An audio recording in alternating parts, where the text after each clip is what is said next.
En el mundo existen 1.285 millones de católicos bautizados. A una semana de que se conmemore la Semana Santa en el 5º año del pontificado del Papa Francisco, ¿se mantiene o no o ha disminuido el número de feligreses en el mundo de esta iglesia? Lucy Bravo. El 17.7% de la población a nivel mundial profesa la religión católica, según las estadísticas más recientes del Vaticano. A propósito de la Semana Santa, las últimas cifras publicadas por el Anuario Pontífico en 2017 mostraron que los fieles católicos han crecido más del 14% en 10 años, sobre todo en el continente americano y el asiático.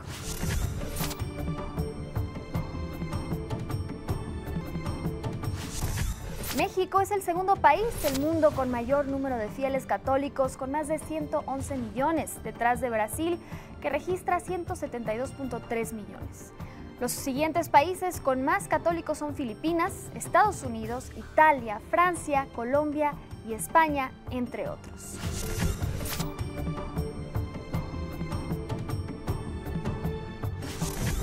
El continente donde se concentra el mayor número de católicos en el mundo es el americano, con el 49% de los bautizados, seguido por el europeo con 22.2%, el africano con 17.3% y el asiático con 11%, además de Oceanía, que tiene el 0.8% de la población católica a nivel mundial.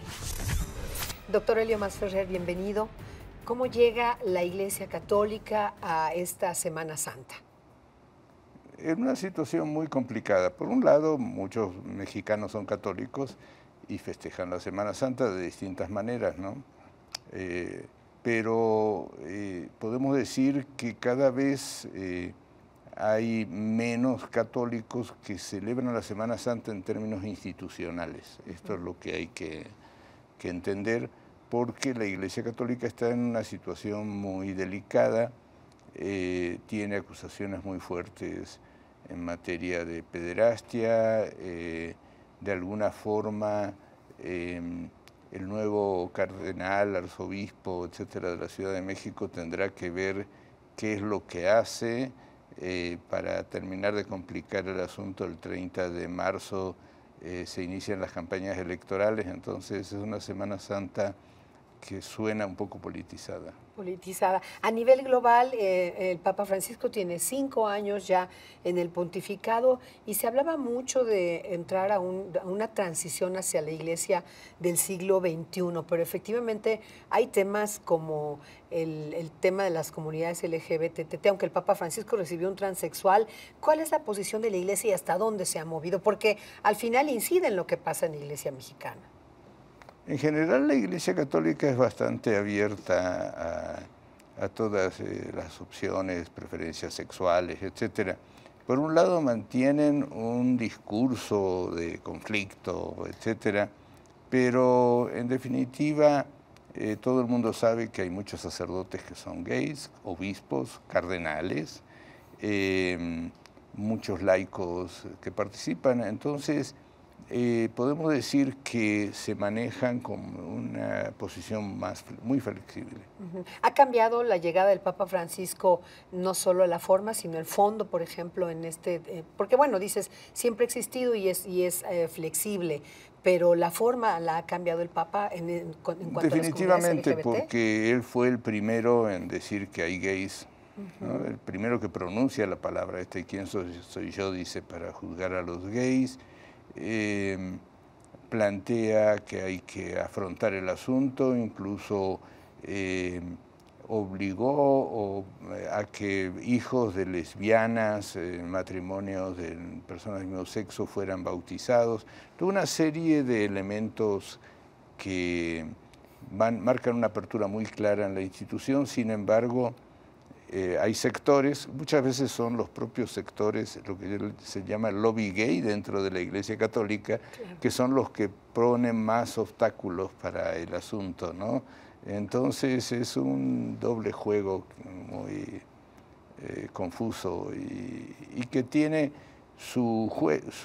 una estrategia de poder detrás, porque mientras que por un lado Francisco dice abramos la Iglesia, Por otra parte, esos sectores no quieren que se abra el juego porque entonces se quedan sin elementos de presión y esto hace que vayan a una agenda sumamente conservadora cuando no es el planteo de la Iglesia ni de ellos mismos. Claro. Pasa lo mismo con el caso de las mujeres. Acabamos de conmemorar el Día Internacional de la Mujer. El Papa envía un buen mensaje, pero al mismo tiempo siguen sin ser ordenadas las mujeres en la Iglesia Católica. Creo que el Papa no va a ordenar mujeres sacerdotes. La estrategia del Papa es ordenar hombres casados.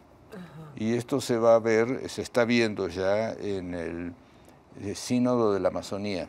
O sea, para el año que viene se va a hacer un sínodo de todos los países amazónicos, que es prácticamente toda América del Sur, y ya hay declaraciones que van a ordenar sacerdotes nativos casados.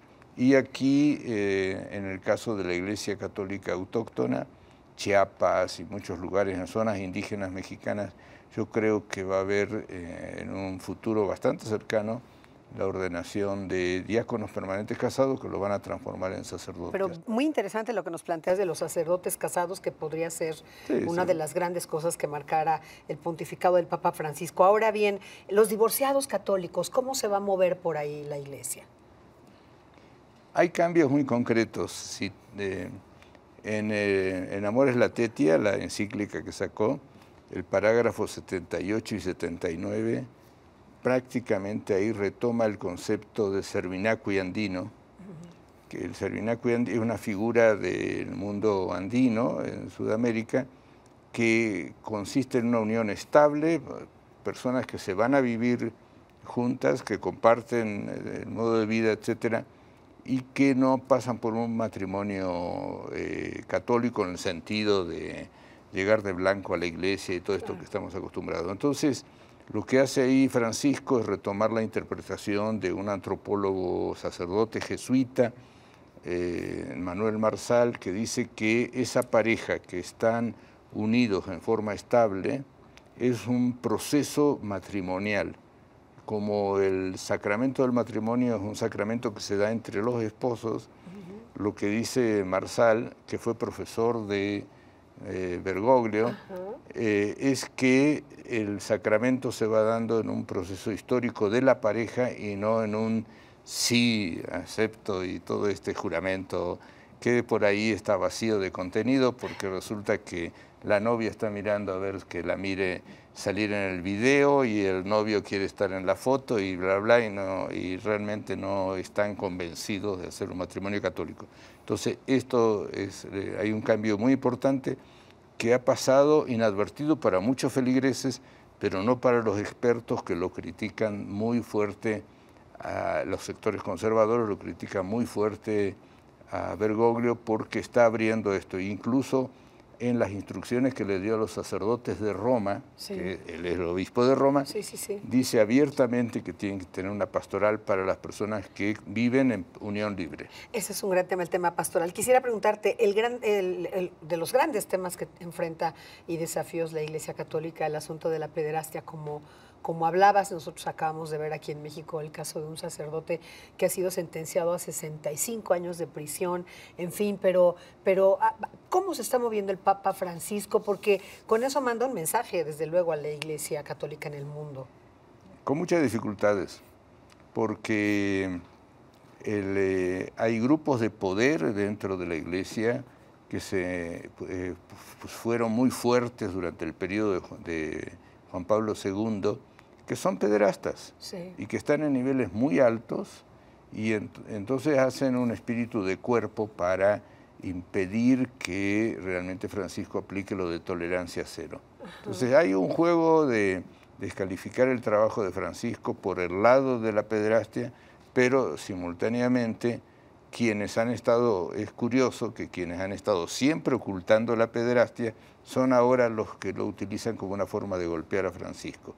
Creo que es un juego bastante cínico de los grupos que en su momento taparon a los pederastas, algunos famosísimos dentro de este país. Ya lo sé, precisamente a propósito de nuestro país, ¿cuáles son los temas que al Papa le siguen ocupando y preocupando? Uno de ellos, con el cambio del arzobispo primado de México en el caso de Carlos Aguiar, habla mucho de este reencuentro con la feligresía, de una labor pastoral. El asunto es que la haga, porque en definitiva los bautizos cayeron, o sea, la mitad de los habitantes de esta ciudad prácticamente no está bautizando a sus hijos en la Iglesia Católica.